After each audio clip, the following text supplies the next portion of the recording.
প্ৰেম ভালপোৱা অকল প্ৰেমিক বা প্ৰেমিকাৰ বাবে নহয়, এয়া বন্ধু বা বান্ধৱীৰ বাবেও, যাক তুমি বহুত ভাল পোৱা।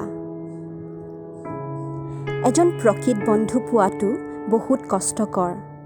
আপুনি যদি পাইছে, আপুনি বহুত ভাগ্যৱান।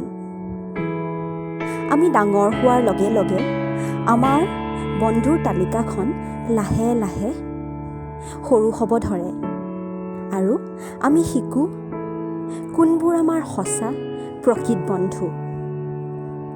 বন্ধুত্ব এটি সুমধুৰ মিঠা অনুভৱ।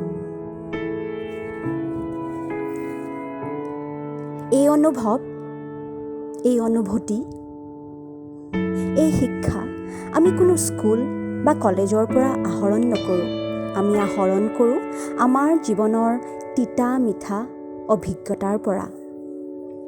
জীৱনত বহুত বন্ধু নাথাকিলেও হ'ব, যদি আপোনাৰ এজন বা দুজন বিশ্বাসী বন্ধু থাকে। বিশ্বাসী বন্ধু দুজনে আপোনাক জটিল পৰিস্থিতি এটাক আচৰিতভাৱে নিয়ন্ত্ৰণলৈ আনিব পাৰে। এজন সঁচা বন্ধুৱে আপোনাৰ অতীতক বুজি পায়, আপোনাৰ ভৱিষ্যতৰ ওপৰত বিশ্বাস কৰে। আপুনি যেনেকুৱাই তেনেকেই আপোনাক আঁকোৱালি লয়। মিছাইল মেন নামেৰে খ্যাত ভাৰতৰ প্ৰাক্তন ৰাষ্ট্ৰপতি ডক্টৰ APJ আব্দুল কালামৰ কথাৰে, এখন ভাল কিতাপ 100জন ভাল বন্ধুৰ সমান, কিন্তু এজন ভাল বন্ধু এটা পুথিভঁৰালৰ সমান। আৰু 100জন মানুহৰ লগত বন্ধুত্ব গঢ়াটো কোনো চমৎকাৰ নহয়।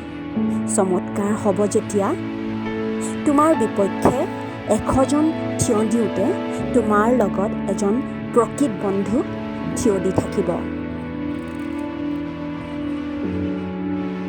ধন্যবাদ।